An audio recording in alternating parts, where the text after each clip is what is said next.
Hey buddy, and welcome. So I wanted to show you guys my new electric bicycle. This is a Hyper E-Ride mountain bike, 26-inch,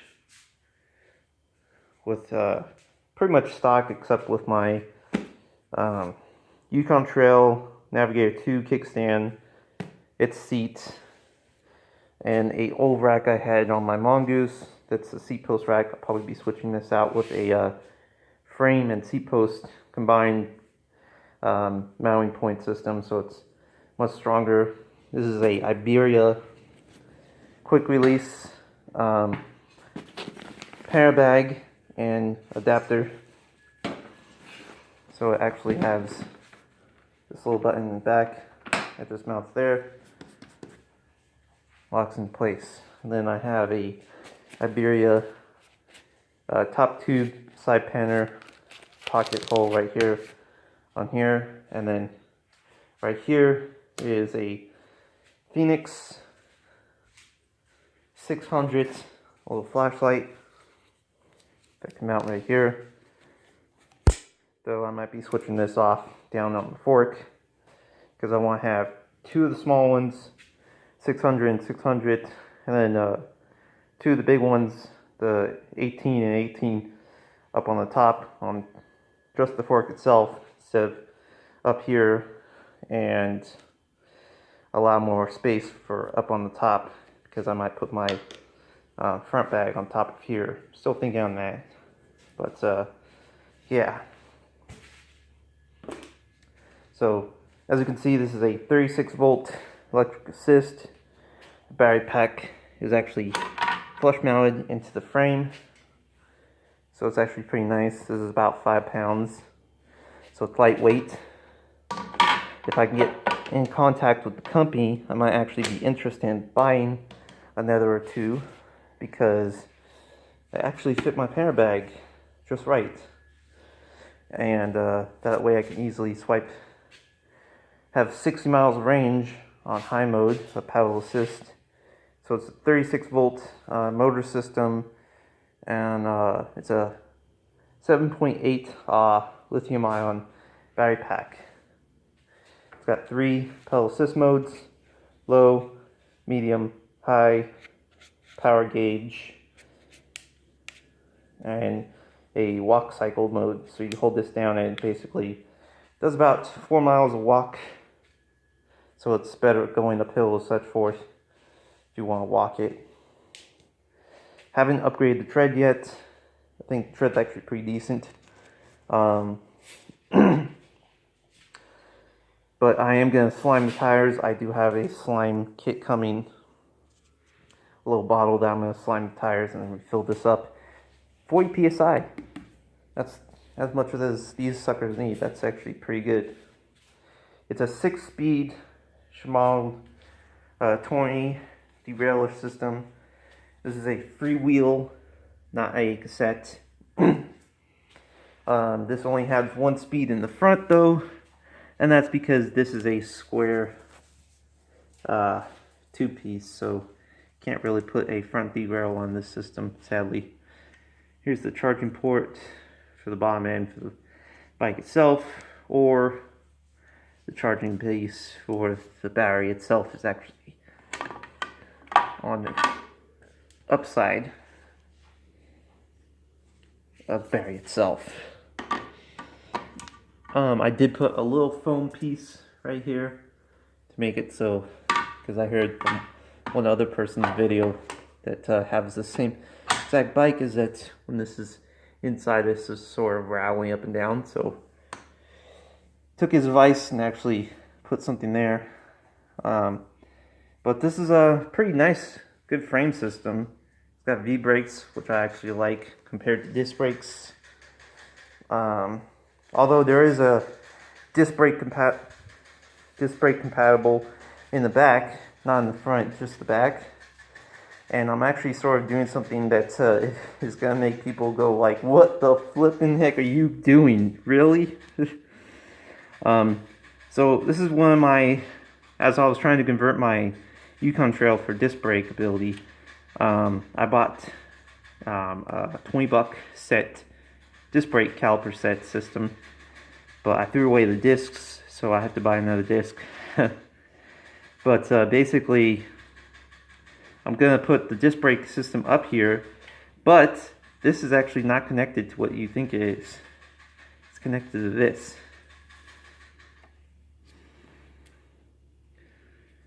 So what this is gonna be is what people may call as a parking brake. So when it's parked or it's stopped, I tighten the system down and it prevents the rear wheel from moving. And then I want to go, I untighten it, and now I can drive off. And this is hard enough that it's not going to bounce around, and this is not going to move about, so it's going to be pretty good.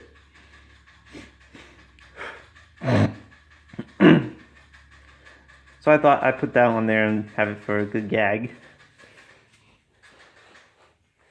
I know I can do the same thing with there, but I don't really like disc brakes, so I'm not going to screw around with it too much, and I don't like how they work.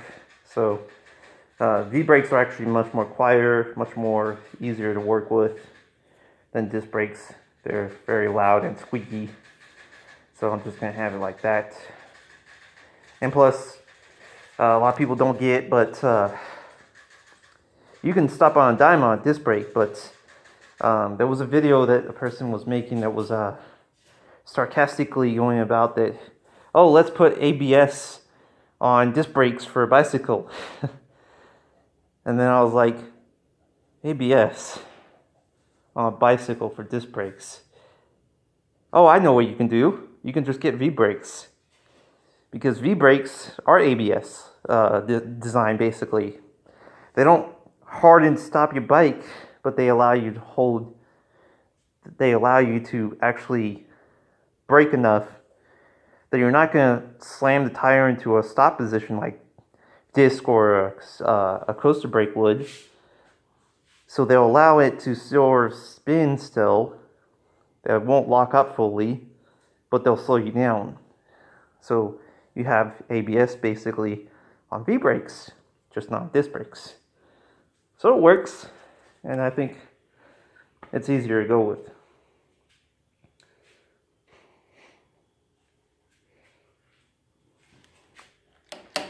So a few of other upgrades that I'm going to be doing is,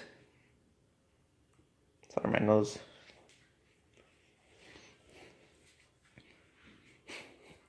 I'm going to be turning the fork into a hopefully aluminum fork with a air suspension system, and this is going to be aluminum. I'm going to change this out for an aluminum fork.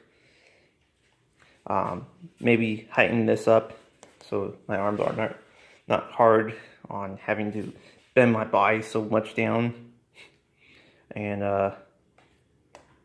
aluminum O-rings, stuff like that.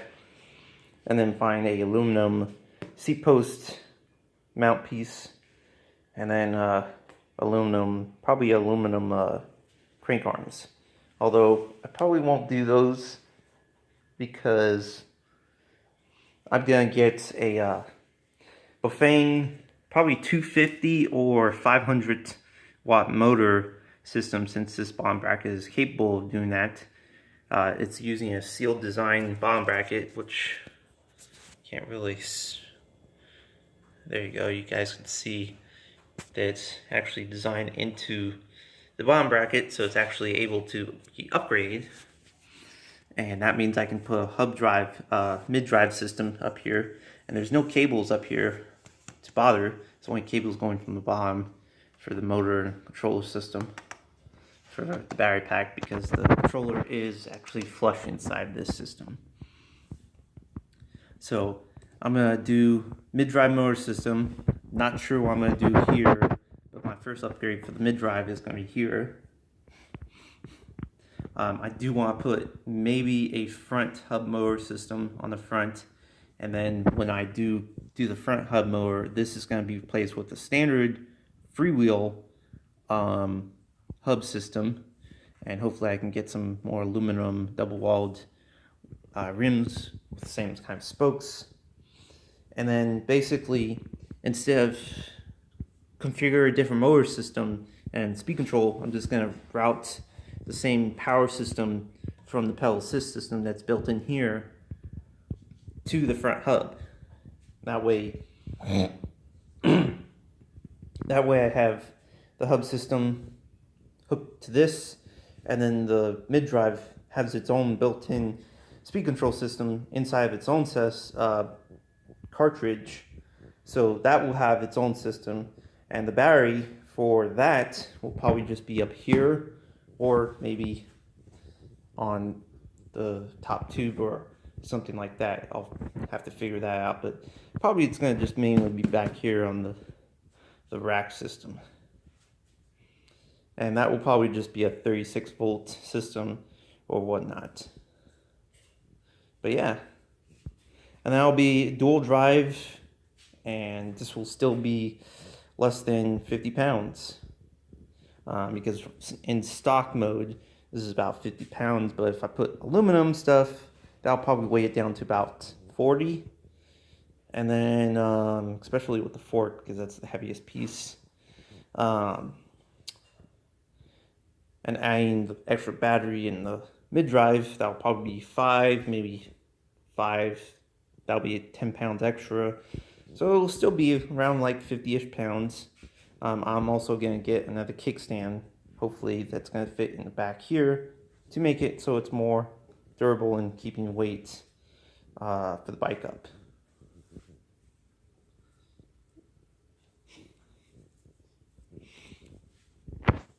But yeah, and there's my Yukon trail in the back that's kind of stripped down at the moment.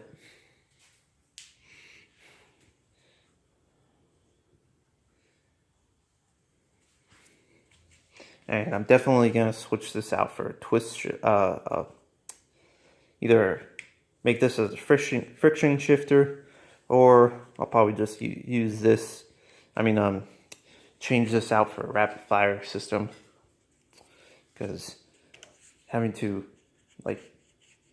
bother with that stupid hump on this thing is kind of dumb. The only reason I have this hump on my mobile shift is because it's the friction shifter one that goes on the left side, and that's easy to work with.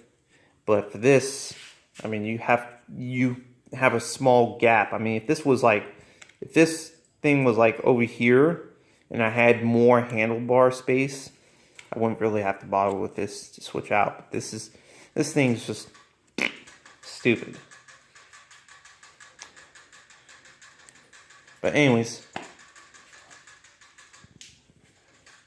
see you guys later, and peace out.